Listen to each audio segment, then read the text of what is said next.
Hello student, welcome my YouTube channel learn and teach में आपका स्वागत है। आज हम इस वीडियो में डिस्कस करेंगे जस्ट इन टाइम के बारे में। आखिर में जस्ट इन टाइम क्या होता है, इसका यूज के बारे में, आखिर में इसका यूज हम लोग कहाँ पे करते हैं और किस लिए इसका उपयोग किया जाता है, इसका एडवांटेज के बारे में, आखिर में इसको यूज करने से हमें क्या फ़ायदा मिलता है। इस वीडियो में अगर चैनल में नए आए हुए हैं तो जरूर चैनल को सब्सक्राइब करते हुए जाइए, अपने दोस्तों से जरूर वीडियो को शेयर कीजिए अगर ये टॉपिक समझ जाते हैं तो।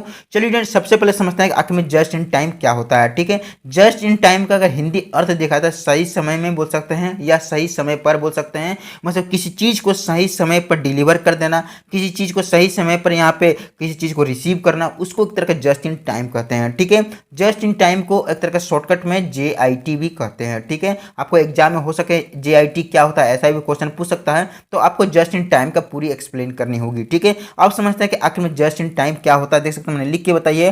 फर्स्ट पॉइंट में देख सकते हैं लिखी हुई क्या है, एक्सप्लेनेशन तो मैंने लिखी हुई है कि जस्ट इन टाइम मैन्युफैक्चरिंग को जस्ट इन टाइम प्रोडक्शन या टोयोटा प्रोडक्शन सिस्टम भी कहा जाता है। मतलब जस्ट इन टाइम को जो है उसको एक तरह का अलग लैंग्वेज से जस्ट इन टाइम प्रोडक्शन भी कर सकते हैं या फिर इसे टोयोटा प्रोडक्शन सिस्टम भी कहा जा सकता है। ठीक है, सेकंड पॉइंट में देख सकते हैं लिखी हुई क्या है कि JIT का आविष्कार ताइची ओइनो नाम का जापानी इंजीनियर ने 1970 में किया था। ठीक है, इसका ताइची नाम का एक यहाँ पे इंजीनियर थे जो जापान के रहने वाले थे, जो जापान में ही इसका यहाँ पे आविष्कार किए थे जस्ट इन टाइम का 1970 में। ठीक है, वो कंपनी बहुत ज़्यादा लॉस में जा रही थी। बहुत सारा प्रोडक्शन को एक साथ यहाँ पे निकालने के बाद, बहुत सारा रॉ मटेरियल को अपने यहाँ पे इंडस्ट्री में रखने के बाद तो जाके यहाँ पे जस्ट इन टाइम यहाँ पे फॉर्मूला को अपनाया गया, तब जाके कंपनी यहाँ लॉस से यहाँ पे प्रॉफिट में आ गई। ठीक है, जो हम लोग आगे की वो डिस्कशन करेंगे। ठीक है, देख सकते हैं यहाँ पे डिफिनीशन लिख के बताइए कि जस्ट इन टाइम की डिफिनीशन क्या होती है।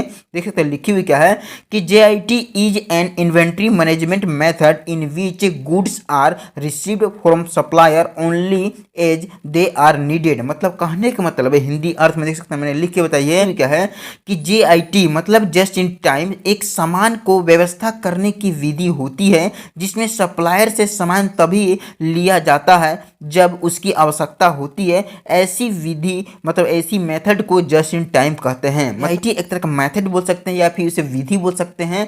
मतलब ऐसी विधि होती है सामान को व्यवस्थित रखने की कि हमें जब कौन से सामान की आवश्यकता होती है, जब हमें वही सामान को मंगानी है। ठीक है, जितनी क्वांटिटी में चाहिए उतनी क्वांटिटी में मंगाएंगे, उसका मैन्युफैक्चरिंग करके प्रोडक्ट बनाएंगे और यहाँ कस्टमर को हम लोग यहाँ पर सप्लाई करेंगे। ठीक है, JIT का मेन पर्पस यही होता है कि एक सामान को व्यवस्थित करने की विधि, मतलब एक तरह की ऐसी मेथड होती है कि इन्वेंट्री मैनेजमेंट मेथड होती है जो कोई भी सामान है, कोई भी गुड्स से, मतलब उसको जब तक हमें जितना ऑर्डर मिलती है उतना ही सामान हम लोग मंगाएं, उतना ही रॉ मटेरियल मंगाएं और मटेरियल को यहाँ पे बनाने के बाद, उसे प्रोडक्ट बनाने के बाद यहाँ कस्टमर तक उसे डिलीवर कर दे। ठीक है, मेन यहाँ जस्ट इन टाइम का यहाँ पे डिफिनीशन यही होती है, मतलब यही होती है। ठीक है, आप समझते हैं कि जस्ट इन टाइम को डायग्राम के सहयोग से कि अगर आप इसे कोई भी अगर फैक्ट्री या इंडस्ट्री में इसका उपयोग करते हैं उससे आपको क्या लाभ देखने को मिलेगी। जैसे कि मान लीजिए कोई भी आपको इंडस्ट्री है, ठीक है, एक इंडस्ट्री है, वो इंडस्ट्री पेंसिल बनाती है। ठीक है, वो मान लीजिए पेंसिल बनाती है, ये पेंसिल बनाती है। ठीक है, तो ये इंडस्ट्री मान लीजिए है,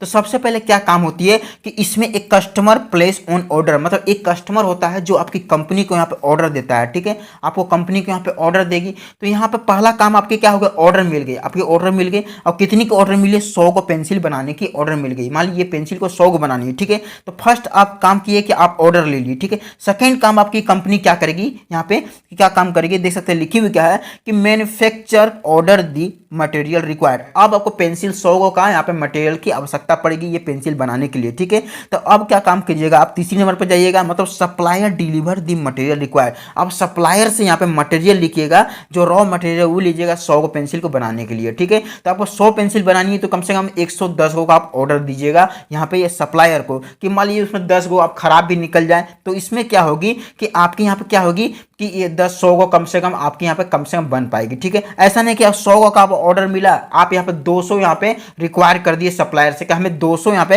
एक पेंसिल बनाने की रॉ मटेरियल दे दिए, तो वहाँ पे आपका क्या होगी, तो लागत यहाँ पे ज़्यादा हो जाएगी, इन्वेस्टमेंट भी ज़्यादा हो जाएगी और वहाँ पे मान लीजिए कि अगर लॉसेस चले जाए तो बहुत ज़्यादा लॉस जाएगी। ठीक है, इसीलिए अगर 100 का ऑर्डर मिलता है तो आप 110 का ऑर्डर दीजिए, सप्लायर से उतना ही रॉ मटेरियल लीजिए 110 का। ठीक है, 100 का ऑर्डर मिलता है तब। ठीक है, अब यहाँ पे सप्लायर से आप जैसे प्रोडक्ट ले लिए, मतलब रॉ मटेरियल ले लिए, तो अब क्या काम कीजिएगा आप, मैन्युफैक्चरिंग असेंबल दी प्रोडक्ट, मतलब यहाँ पे पेंसिल बनाने के लिए है जितनी भी आपकी जो रॉ मटेरियल है सभी को असेंबल करके आप उसे एक प्रोडक्ट बना दीजिएगा। ठीक है, प्रोडक्ट बनाने के बाद क्या काम कीजिएगा, यहाँ पे 5वें नंबर पर customer receive the product, customer को आप यहाँ पे सेल कर दीजिएगा जो आपको चाहिए, जो आपको ऑर्डर दिया था उसको वापस आप सेल कर दीजिएगा कस्टमर को। ठीक है, कस्टमर को यहाँ पे प्रोडक्ट रिसीव कर दिए, तो यहाँ क्या हो गया, जस्ट इन टाइम इसको बोलते हैं। ये पूरी प्रोसेस को एक तरह का जो मेथड को एक तरह का जस्ट इन टाइम बोलेंगे कि आपको तुरंत यहाँ पे ऑर्डर मिला, आप तुरंत यहाँ पे सप्लायर के साथ यहाँ पे मैन्युफैक्चरिंग की एक डाटा बनाए कि हमें कितनी यहाँ पे मटेरियल को रिक्वायर्ड है, आप सप्लायर से तुरंत यहाँ पे माल ले लिए, माल लेने के बाद उसे असेंबल कर दिए कि हमें जितनी यहाँ पे प्रोडक्ट बनानी है सभी यहाँ पे टाइप के मटेरियल मंगाने के बाद असेंबल करके उसे प्रोडक्ट बना दिए, कस्टमर को पहुंचा दिए। ठीक है,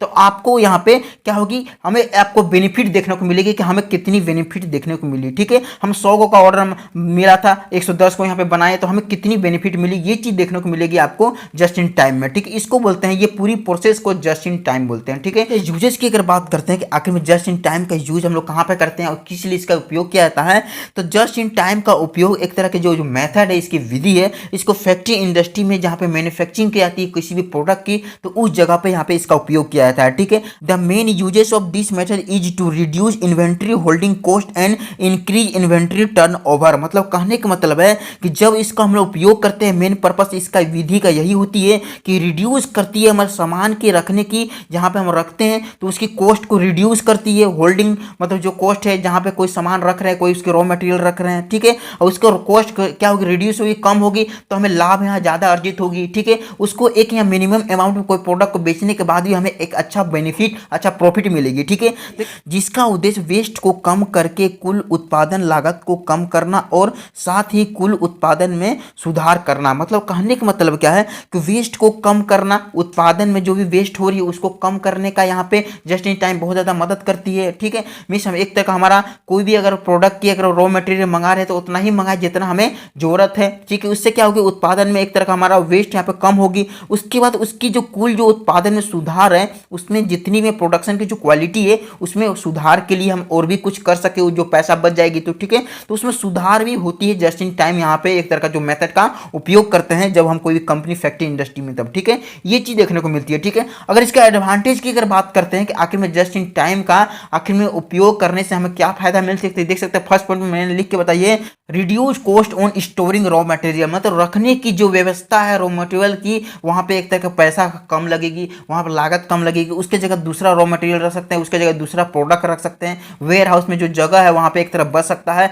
हमें एक्स्ट्रा यहाँ पे वही वेयर हाउस बनाने की आवश्यकता नहीं पड़ेगी, तो वहां क्या होगी, ऑटोमेटिक हमारा लाभ अर्जित होगी। ठीक है, सेकंड पॉइंट देख सकते हैं लिखी हुई क्या है, लेस इन्वेस्टमेंट इन रॉ मटेरियल, रॉ मटेरियल को परचेजिंग करने में इन्वेस्टमेंट कम करना पड़ेगा। 3 नंबर देख सकते हैं लिखी हुई क्या, रिड्यूस वेस्टेज, मतलब जहां पे वेस्टेज है यहाँ पे तो यहाँ पे कम होगी, चाहे कोई रॉ मटेरियल को वेस्टेज हो या फिर कोई भी एक्स्ट्रा कोई भी टाइमिंग हो, ट्रांसपोर्टेशन का खर्चा हो, इन्वेंट्री हो कोई भी, तो यहाँ पे क्या होगी कि एक तरह का हमारा जो वेस्ट है रिड्यूस होगी, कम होगी और हमें लाभ अर्जित होगी। ठीक है, उसके बाद देख सकते हैं 4 नंबर पर लिखी हुई क्या, रिड्यूसिंग प्रोडक्ट कॉस्ट, क्या होगी कि ऑटोमेटिक यहाँ पे रेट कम हो जाएगी। जब यहाँ पे क्या होगी कि इस ये समय आप पैसा बचाइएगा तो क्या होगी कि प्रोडक्ट की रेट अगर कम कीजिएगा तो कस्टमर सबसे पहले आप ही के प्रोडक्ट को यहाँ पे परचेजिंग करेगा। ठीक है, तो यहाँ पे ये चीज बेनिफिट देखने को मिलती है। अंतिम 5वें नंबर देख सकते हैं लिखी हुई क्या बेनिफिट कि हायर क्वालिटी, यहाँ पे प्रोडक्ट की क्वालिटी यहाँ पे ऑटोमेटिक यहाँ पे हायर हो जाएगी, मींस बेहतरीन हो जाएगी। जब ये सभी में आप पैसा बचाइएगा तो प्रोडक्ट की क्वालिटी आप बनाने में और भी अच्छी तरह से मेहनत कीजिएगा और आपकी जो प्रोडक्ट की क्वालिटी ऑटोमेटिक बढ़ जाएगी और लोग यहाँ पे और भी ज़्यादा पसंद करेंगे, आपकी प्रोडक्ट ज़्यादा परचेजिंग करेंगे। ठीक है, ये चीज़ देखने को मिलती है। ठीक है, तो मुझे आशा है कि आपको जस्ट इन टाइम के बारे में बढ़िया तरीके से समझ में आ चुका होगा। वीडियो देखने का थैंक यू। चैनल में नए आए तो जरूर चैनल को सब्सक्राइब करते हुए जाइए, अपने दोस्तों के साथ जरूर वीडियो शेयर कीजिए। अगर टॉपिक समझ गए होंगे तो वीडियो देखने के लिए धन्यवाद।